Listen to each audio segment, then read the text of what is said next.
Assalamualaikum warahmatullahi wabarakatuh. Selamat pagi semuanya.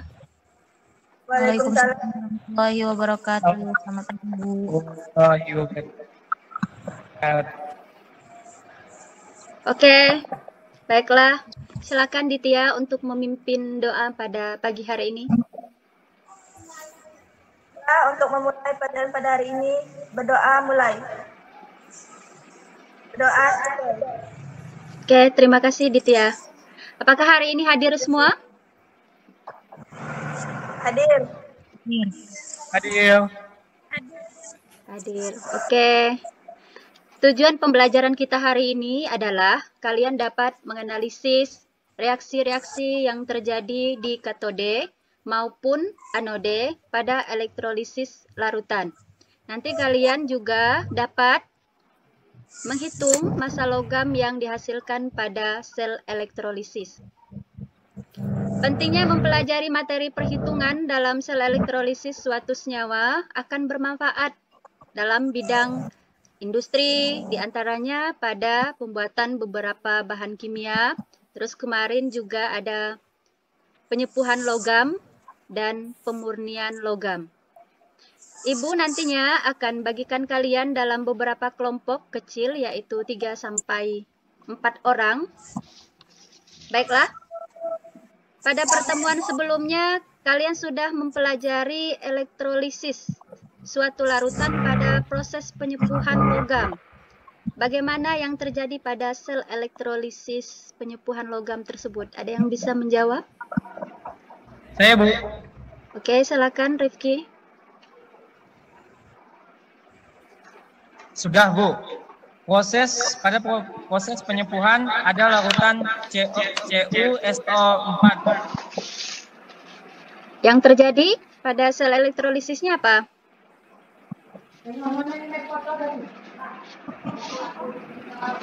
Ada oksigen di anode dan padatatan tembaga di katode. Oke, benar sekali. Ibu akan share.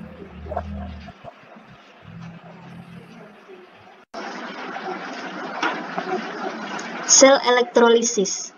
Elektrolisis merupakan suatu proses memanfaatkan energi listrik untuk menjalankan reaksi redoks yang tidak spontan. Sel elektrolisis merupakan perangkat yang digunakan dalam proses elektrolisis, yang terdiri atas sumber arus searah serta elektrode positif dan negatif. Dan ini adalah contoh elektrolisis larutan Ki. Pada elektrolisis larutan Ki terdapat beberapa spesies, antara lain ion K+ dan ion imin dari ionisasi Ki dan H2O sebagai pelarut. Ion imin akan melepaskan elektronnya atau mengalami reaksi oksidasi.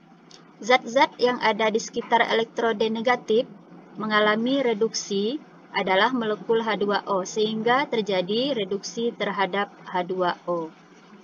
Ini adalah reaksi yang terjadi pada larutan Ki.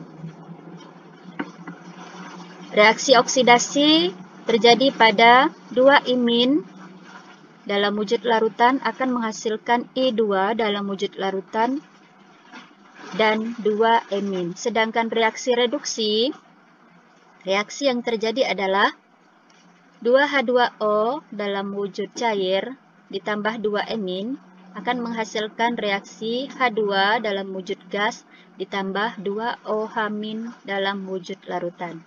Pada elektrolisis larutan Ki terjadi reaksi sebagai berikut. Ada elektrode positif, reaksi yang terjadi 2 imin dalam wujud larutan akan menghasilkan imin dalam wujud larutan ditambah 2 emin.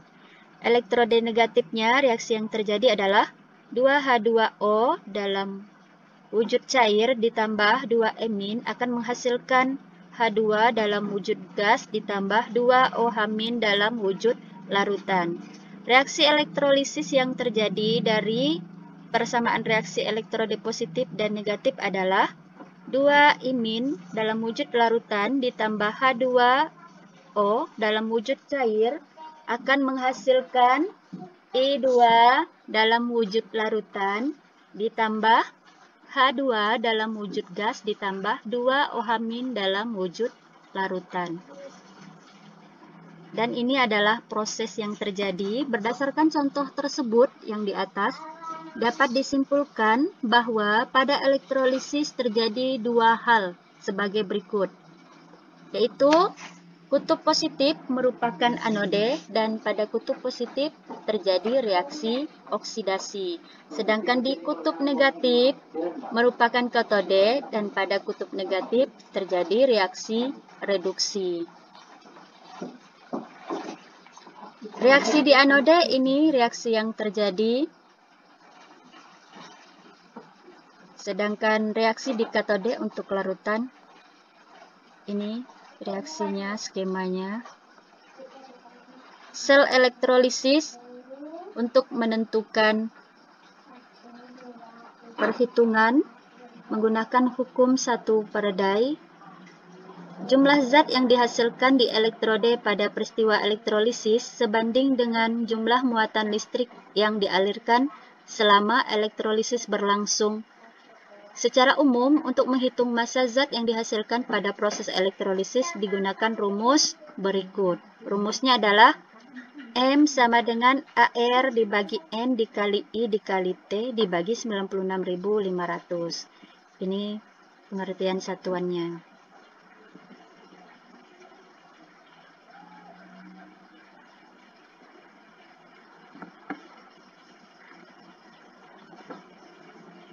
Bunyi hukum 2 Faraday, massa ekuivalen suatu ion logam merupakan perbandingan massa atom relatif dengan muatan ionnya. Jadi, jika ke dalam larutan Ag+, Cu2+, Cr3+, dialirkan muatan listrik dengan jumlah yang sama, massa yang diendapkan adalah sebagai berikut. Ini reaksi yang terjadi.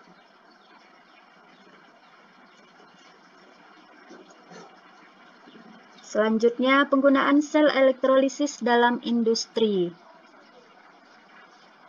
Ada industri kerajinan, ada industri bahan kimia, metalurgi, dan penyempuhan logam.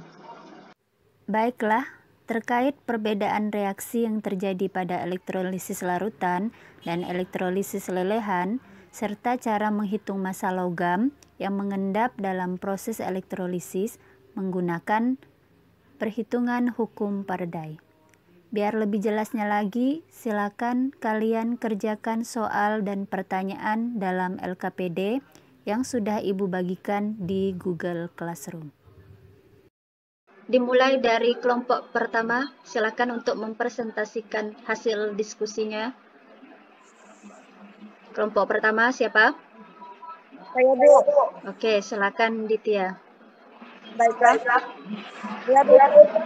A2SO4 dielektrolisis dengan elektroda C.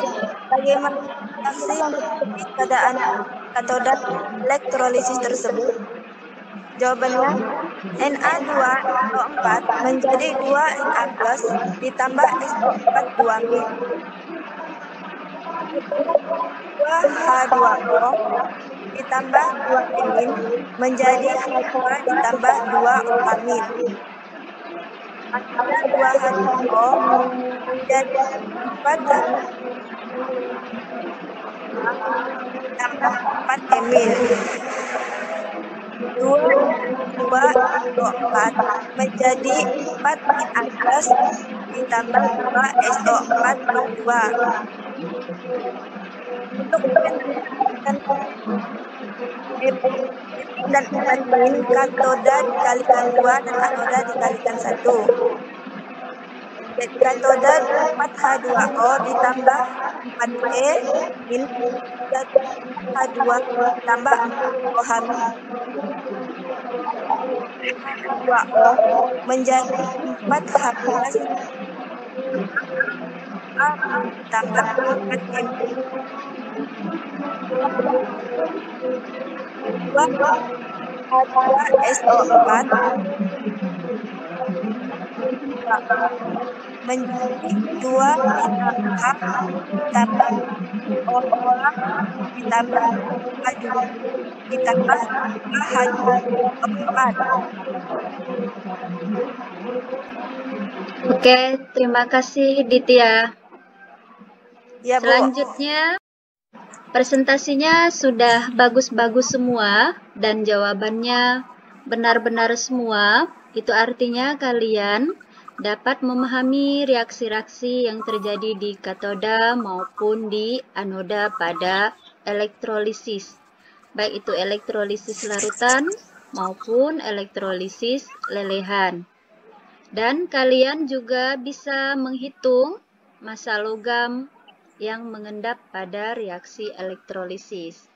Baiklah, pelajaran pada pertemuan selanjutnya yaitu unsur-unsur golongan utama. Di situ unsur-unsur golongan utama ada gas mulia, ada halogen, ada alkali, dan alkali tanah.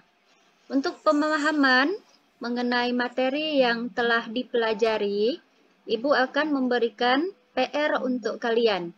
Dan jangan lupa minggu depan dikumpulkan melalui Google Classroom. Untuk mengakhiri pertemuan kita hari ini, silakan Ditya untuk memimpin doanya. Baiklah, untuk mengakhiri pelajaran pada hari ini,